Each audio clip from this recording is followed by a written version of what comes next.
We don't have time to talk about it today, but I think that Nintendo's talking flower is designed to watch you die. It'll ask you questions, but it can't possibly talk back to you. Have you had lunch yet? And it can read the room temperature imprecisely. Cooler today, huh? Which is a feature that's useful to nobody, except that you might someday feel the need to say, "You're right, talking flower, it is cold today." What I'm saying is it's not a sinister thing. It's not listening to you. It's not selling your data. It's really just a product designed to make you feel less lonely, to provide some virtual companionship as you pass your days. Thanks for sticking with me for so long.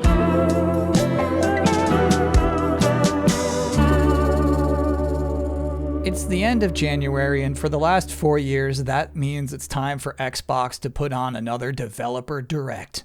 And you're probably wondering, did they use that exact same song they always use? And awkwardly chop in these edits of these people confidently walking at the camera throughout their offices? Oh yeah, you better believe it.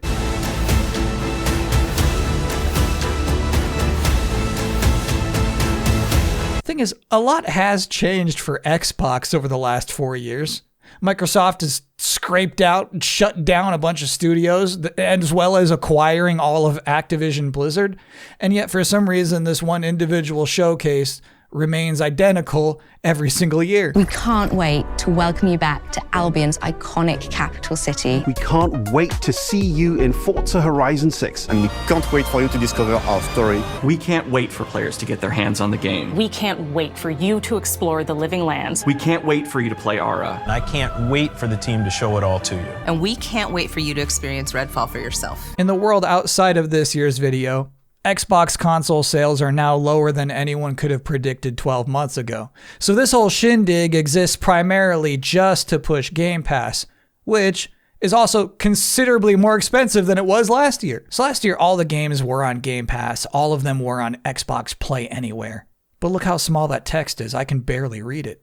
This year, it's the same message, but way bigger logos. Go ahead and put your binoculars away. There's also this big logo, but nothing else was really any different from anything they've done in a non-anniversary year. So if you got excited about that for a minute, I'm sorry, but it's nothing. But yeah, I'd say the key difference for the 2026 show is just how it feels watching it. Because there's something that's been driving me crazy, and I can't believe this still persists. It means that somebody is watching this and says, yeah, I like it this way. It's best this way. It's just how artificial this whole thing feels. So we've got Kiln here. Multiplayer pottery game from Double Fine. Sure, to show us, the audience, how many different kinds of exciting different kind of pots you can make, they decided to ask multiple developers from around the studio, what's your favorite pot? I think that's a good idea. However, for some reason, every answer is heavily scripted. It becomes a drill that can dive under enemies, and it pops up with a special delivery of destruction. We've got people reading off of a teleprompter to tell us what they like about the thing that they're making. It's just there's no need. It's not better that way. None of this feels like it's coming straight from the creators. Creators say sometimes. Sometimes they say, it's okay to leave those in. And look, I know you got to script some stuff out. Like, let's say you want to recap the whole intro to your story while also suspiciously not showing any part of what you're talking about. That's okay. You can script that. It's here that in a moment of extreme danger, your heroic powers first emerge, and we discover that you are Albion's first hero in a generation. But not long afterwards, disaster strikes, and the people of your village, including your beloved grandma, are turned to stone by a mysterious stranger. But with Kiln, these people are just asked, what is your favorite pot? And even then, they were instructed to stick to the script, please. You can't go wrong with butt stickers. That's going to get a laugh. We need that laugh. You have to say that part. And look, I know I've been complaining about this since year one. The opposing team is not the only thing you need to worry about. Beware of the piglins. So I guess something that does feel more distinct this year about this presentation is that when everything does come across as so rehearsed, so pre-approved and scripted, that every anecdote that pops up is very evidently just a marketing bullet point. Like, for instance, there's a Forza Horizon tangent where they explain that the Tokyo Docks player home has the number 78 on it because those two numbers are considered fortunate in Japan. That would have been neat to know, right? If that just popped up organically in an interview, cool trivia. However, given this context, it's a selling point. Now they're boasting, look how authentic we are. Because what drives me nuts is that's the image up here on the monitor. Meaning that somebody producing this whole thing thought, the 7.8 thing is good. Let's get everybody in a room together. Let's get you all talking. Pretend to talk about the 7.8 thing. Somebody get it up on the monitor. Somebody get it up on the monitor. Good. Okay. Just stay there. Pretend you're talking about it. This is good. It's like the entire point of the Direct is to humanize the teams behind these games. Forget about Microsoft, the corporation, for a minute. Look at these people. And for the most part, you just have to be willing to do that. Sure, they do look like really nice people, after all. However, there are times where I look at what they're saying a little differently, considering the context. It's like if I were to say, woof, this hot dog is paler than a grandma. That would be an acceptable joke, right? However, if I had just gotten out of jail for allegedly poisoning a grandma, you'd probably say, hey man, you probably shouldn't joke about stuff like that. So in Forza Horizon 6, you can decorate your cars. You can decorate your garage. But what they call the ultimate way to express your creativity is the estate. This mountain valley starts off completely empty and overgrown. Ew, yeah, look how empty and overgrown that is. Gross. How can we improve it? Once you unlock it, you can build and decorate directly in the open world here. Whoa, nice. Good job expressing your creativity out there. Looks gorgeous. This team was trying to come up with new ways to incentivize caring about customizing stuff, and they said, what about if we just take land in Japan and turn it into an estate? That would motivate players, right? And look, that's like one small thing in an otherwise nice presentation, but I'm just saying, it's a little Microsofty. Fable presentation was weird. A lot of developers here with their elbows on the table, mugs pointed directly at the camera. They talked a lot about choices and consequences, that the decisions you make will change the world. And so here's the first thing they said that will happen if you choose to kill the giant. If you kill him, his giant corpse will lie on the farmland just outside of town for the rest of the game. And that is going to affect house prices. Which, I mean, in a typical RPG is irrelevant to your character. However, in this case, it is relevant because you could choose to become a landlord who could also choose to evict your tenants. That's right, stay down there, you stupid NPC. I'm better than you. And yeah, those features are not necessarily new to Fable as a franchise. What I'm hung up on is that this was the platform to show what is cool about your video game. Show us the cool stuff. And they said, well, we could show you the relationship mechanics. We'll pick a really good clip of that. Fancy a date?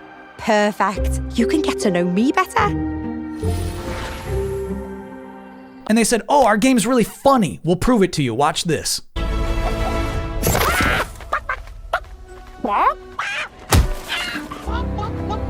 Tattoos and scars. To me, it's just poorly conceived to summarize your game like this. In Fable, the choices you make will define you. What does being a hero mean to you?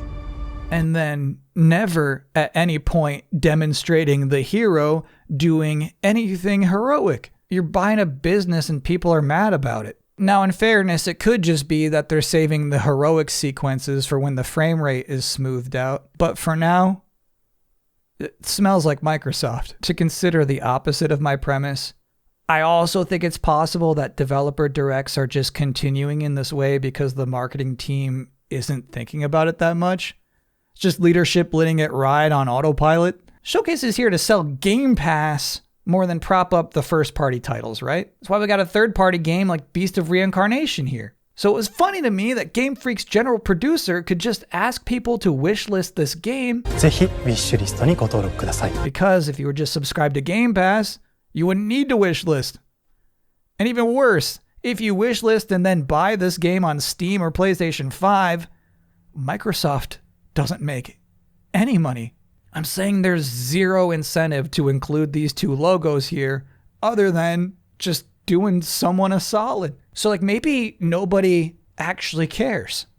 So like maybe these don't actually have to be so overprocessed and overproduced and plasticky. Maybe next year, if Xbox is in the position to do a fifth one of these in a row, they could use a little more willy-nilly energy.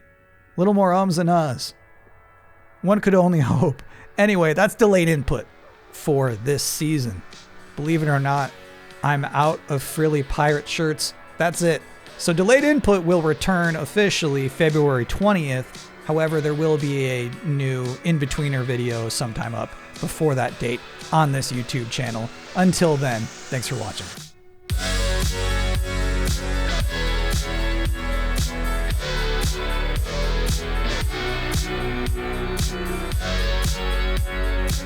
Last week, I had left you all in suspense. I had paid $30 US to gain 1 month of access to a gaming service called Breakthrough Gaming Portable. However, there was a delay of up to 72 hours after paying before you get your login, so unfortunately, I was not able to play any of the games by the time I recorded last week. So, 2 days later, I got an email. It was a refund. Since just last week, Breakthrough Gaming Portable is not accepting new subscribers. What's going on is they're working on a new method for subscribers to be able to pay, and that'll begin sometime in February 2026. I know. Dang, more suspense. However, in the meantime, they invite you to check out the free-to-play and demo sections of the website. Now, when I tried to play these demos, like here for Forgiveness RPG, the first chapter, part 1, it asks me to buy a subscription, which I can't. All of them do that. You can't play the demos. Here's the free-to-play section. First game that came up there is called My First Date Obstacle Course Episode 1, and it's got this sexy dog. And maybe it's me, maybe I'm doing something wrong. It just loads to this blue screen that says, sorry, nothing. How about the orange dog game? Yup, sorry, nothing. So then we're really just left here with 5 versions of tic-tac-toe. You want to see Zippy the Circle tic-tac-toe? Here it is.